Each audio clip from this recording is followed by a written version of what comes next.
It set me down a really dark and expensive path. Yeah, I really like this guitar. Really like this guitar. Which makes me kind of think, should I be getting the Music Man? If I like this version of it that much, should I be getting the absolute top end version of this guitar? Well, look, that's not going to happen anytime soon. That is an extremely expensive guitar. Well, look, that's not gonna happen. Well, look, that's not going to happen. Well, that escalated quickly.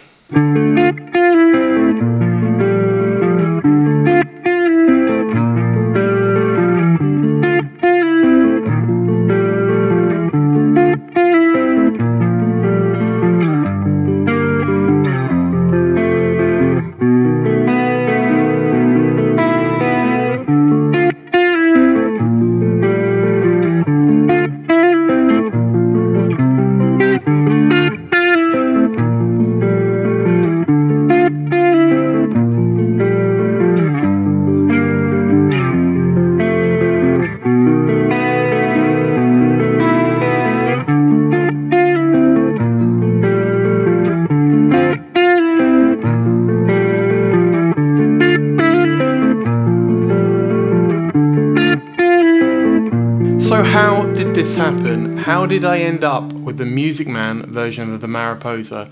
Well, it's a bit like I said in the previous video, and I put the clip at the beginning of the video there.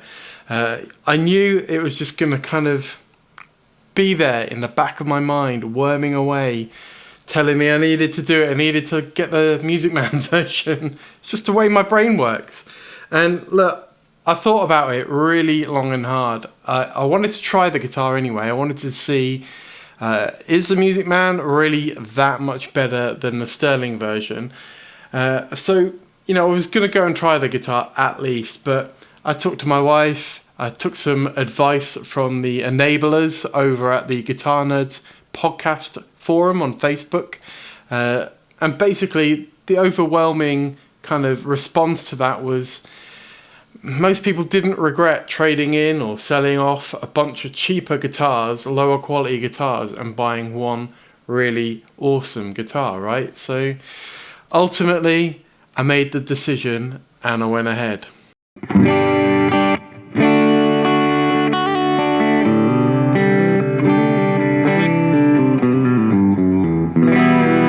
So I was considering listing all those guitars that I wanted to sell to put towards this on eBay and Reverb and what have you, but I thought I would shoot across an email to Andertons and see what they could do as a trade-in price on the guitars.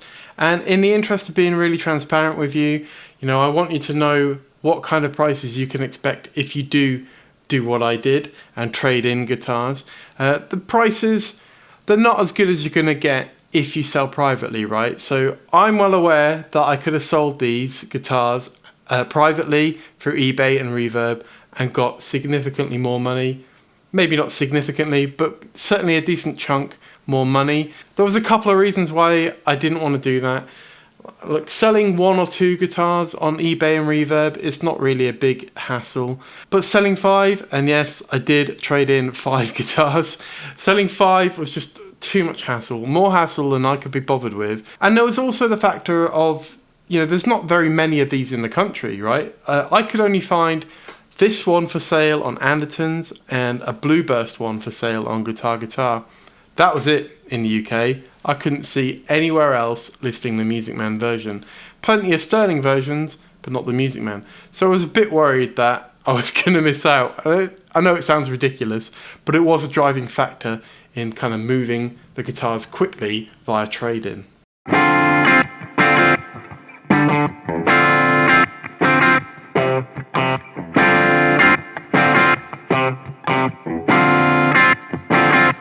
So like I said, in the interest of transparency, I'm going to let you know what I got for trade-in on those guitars. So first up, I did email Andertons about this before going into the store, and they gave me their kind of breakdown of what they give you for your guitars based on what they're going to sell them for and all of that. That stuff's all available on their website. I think they're trying to be really transparent about it because they don't want to kind of have customers trade in their gear and then see it go up for significantly more money and get upset, all that kind of stuff. So they've got a pretty transparent policy for trade-ins on their website, so you can check that out. I'll try and link that in the description. So one of the guys at Andertons got back to me over email with some prices and also some info about the Sterling Mariposa that I'd bought. So that Mariposa I had only owned for about 2 weeks, and it didn't even really occur to me, to be honest, that I could return that in exchange. I don't normally like to return guitars unless there's a significant problem with them, especially not like, oh, I just didn't like it, I want to change it kind of thing. To me, it's like, well, I usually really want a guitar. I've usually got a particular reason or a need for that guitar, so it's rare for me to do that. So, I mean, I think it's fair enough, right? I've taken advantage of returning that guitar to trade it in for something, you know, pretty special, right? So I got the full retail price back for that, $7.99 towards the Music Man version.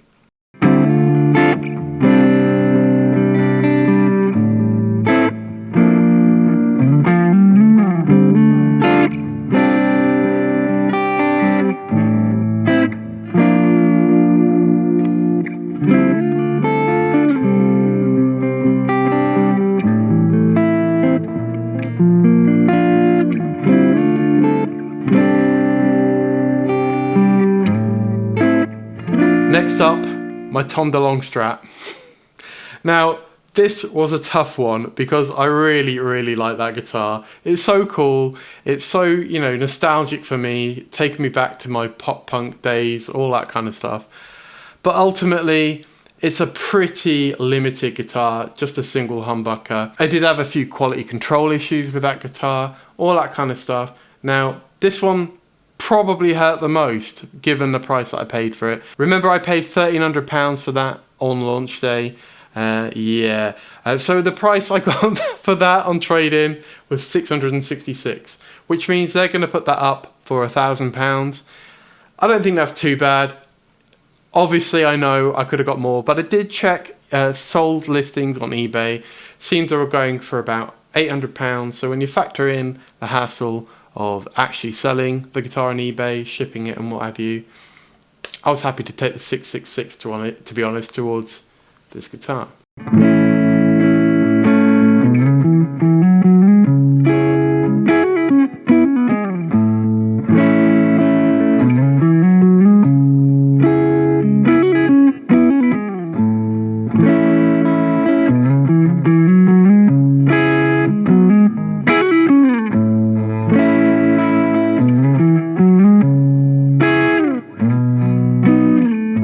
So next up, another one that I'm probably going to regret, the Adam Jones Silverburst Les Paul Custom, the Epiphone.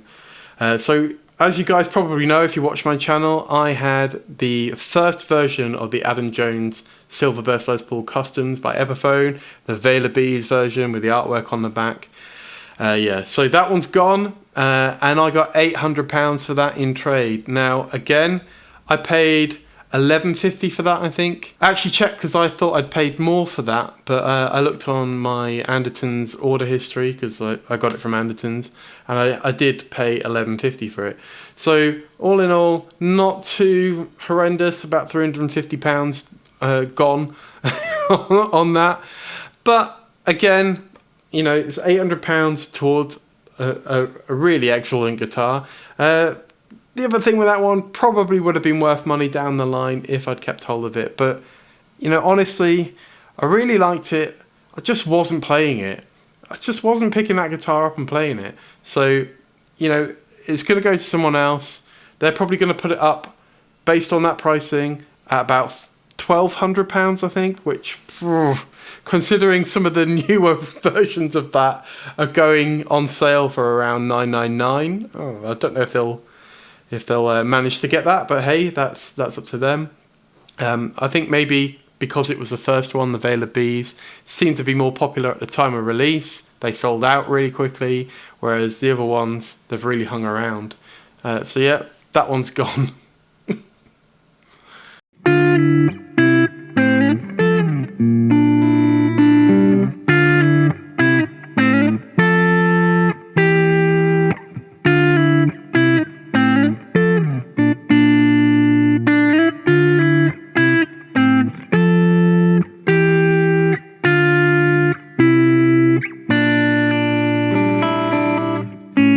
Next up, my Jerry Cantrell Wino. They gave me, let's just check, oh, this one hurts as well, $367 for that. Now that is a significantly cheaper guitar than the other Les Paul in the list, but at the same time it still hurts a bit. Now at that price, that means they're going to sell it for $550 on their website when it goes up, so not too crazy. I've lost over half on that, which does hurt, but again, I'm putting that aside. I've got this, right? Next up is my Gretsch Electromatic. Probably, other than my Strat, which I still have, by the way, that's the guitar I've had in the collection the longest. And if I'm completely honest with myself, it's a guitar I picked up the least. Now, I really loved the way that guitar looked. I really loved the way it sounded, but it's just not something I kind of gravitate to frequently. So it was just sitting in my guitar rack, gathering dust, very rarely getting played. So that one, I got quite a nice surprise for that one, to be honest. I got £422 for that in trade, which when I looked at sold listings on eBay, they were going for around £500. So I don't know what's going on with Andertons pricing there, but you know, I'm happy with that. Yeah, £420 toward the budget.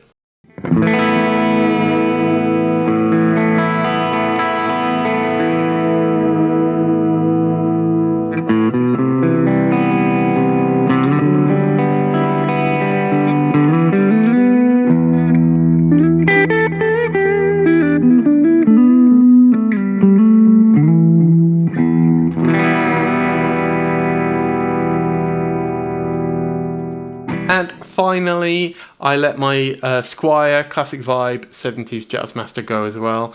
That one, being a really low value guitar, I didn't get an awful lot for that. I got £180 in trade for that. Not too terrible. I reckon I probably would have got about $250 if I'd sold that privately, maybe a bit more. But again, it's that hassle, right?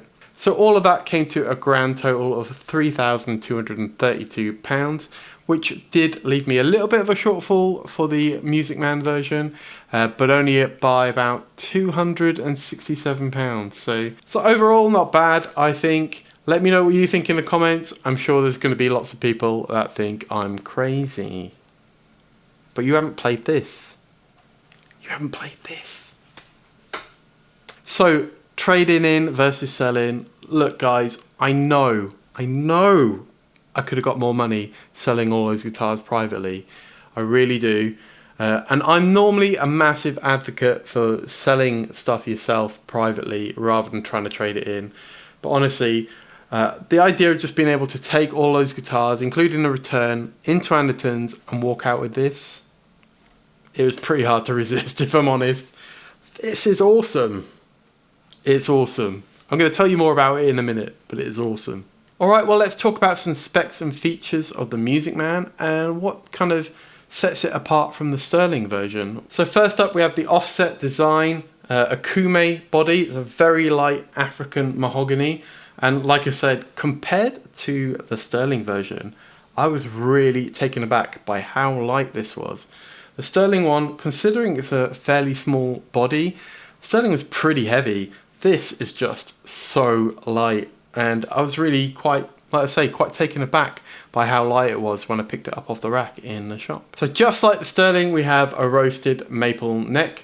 Only this time, this is definitely an unfinished neck. When I say unfinished, I mean it's got no lacquer on it, right? So it has been finished with gunstock oil and wax, and it is really, really nice. I mean, the Sterling version was pretty nice, right? But this is just next level. Honestly, you have to try one of these if you can, right? So another difference here is we do have an ebony fretboard rather than the rosewood that's on the Sterling, and we have the same kind of block inlays. They look a little bit nicer, but I don't believe they are mother of pearl. I think they're still some sort of plastic. A little bit disappointing, but they still look really nice. We've got a 25.5-inch scale length, again, just like the Sterling. And that is really my favourite scale length. It's the kind of classic Fender scale length. It's what I'm used to. We also have a 10-inch fretboard radius on this one, which is different from the Sterling. The Sterling had a 12-inch. I prefer this. It's a little closer to the Fenders that I'm used to. So yeah, we've got stainless steel frets as well, and they are finished to perfection. There's not a single issue with the frets. They're so comfortable, they're nicely finished, they're really highly polished, and being stainless steel, they're not going to wear down anywhere near as quickly as my other guitars. We've got a gold Music Man tremolo unit and Schala locking tuners. The Sterling version has the kind of slightly different Sterling bridge, and of course that wasn't a gold hardware variant. It also has kind of non-branded locking tuners, the Sterling version, so again more upgrades on the Music Man. We have the compensated nut, which again not present on the Sterling version. We've got custom wound humbuckers made in collaboration with Omar Rodriguez Lopez, of course, and then we have the ornate engraved scratch plate, which is, you know, overselling it a little bit, but it does look really cool. Alright, with those specs out the way, let's get on to some sound demos.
So why did I upgrade, and do I regret it?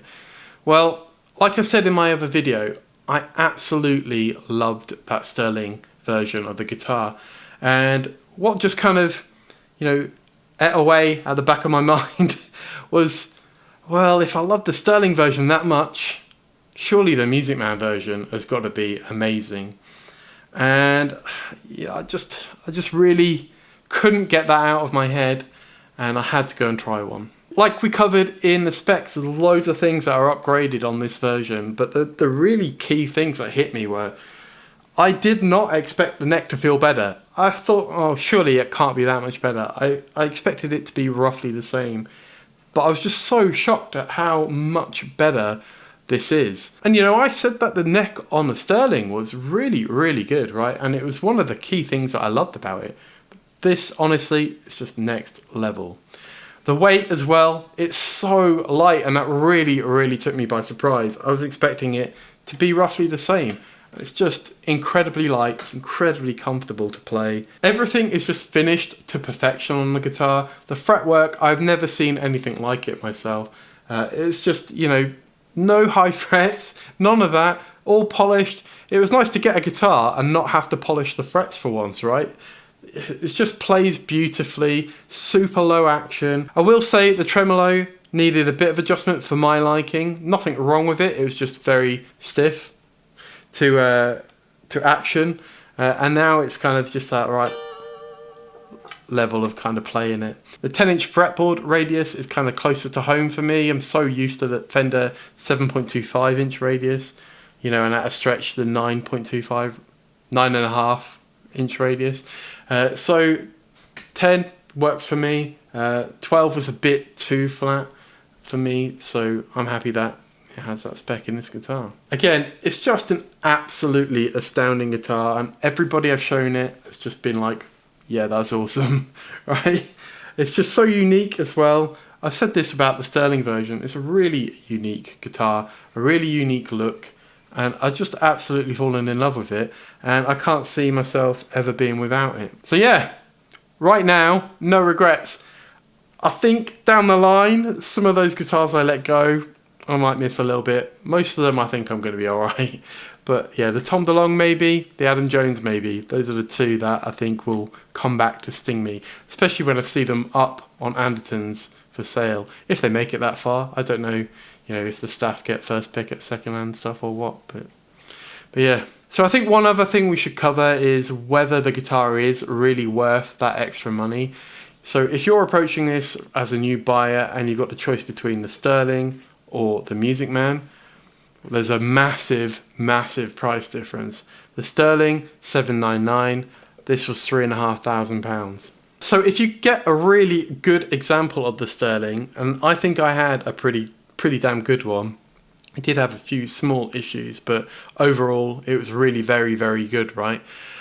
I think you're going to be mostly happy with it, particularly if you're budget minded, right? But this, again, it's the small things, and it's the law of diminishing returns as well. The more money you spend, the less you get for that money, right? So you do have to keep all of that in mind. But like I said, just everything about this is that little bit better, and sometimes a lot better. I think the neck overall is really far superior. That's not to downplay the Sterling. I think the Sterling had a really excellent neck. I did comment that the fretwork was particularly good compared to other guitars I bought in that price range. But it's just everything about this is just that little bit better. Now, is it worth thousands of pounds more? I mean, that's really down to you. For me, obviously, I went for it. I did it. So I guess I'm saying it was. But it's just too much of a personal choice. I think one thing to consider is that the money that this costs is well into the kind of custom shop kind of range for some brands. Not so much Fender these days, and definitely not Gibson. But you could get a pretty amazing custom built guitar from one of the kind of smaller local builders or what have you. So bear that in mind. This is still a factory built guitar, albeit a very well built factory guitar. So yeah, have a look around before you go ahead and grab a Music Man. But Music Man have got a really good reputation for quality coming out of the factory. So I think if you do decide to go for one, you're going to get a good one. Well, I love this guitar, to be quite blunt. So for me, it absolutely was worth that money. And obviously, I got to it by trading in cheaper guitars that I bought over several years. So it wasn't a massive cash outlay. But I think really, if you get your hands on a Music Man, you're not going to have any regrets. Right, guys, well, I hope you enjoyed that video. Thanks for watching. If you made it all the way to the end, thanks for sticking around and listening to me ramble about this really expensive guitar. Don't forget to hit that subscribe button. Remember, I'm trying to get to 1,000 before the end of the year. If you want to check out any of my other videos, I will link a couple over here. But yeah, that wraps it up. Let me know what you think about this guitar in the comments. Was I crazy or did I do the right thing? Let me know. All right, well, I'll catch you in the next one. Cheers.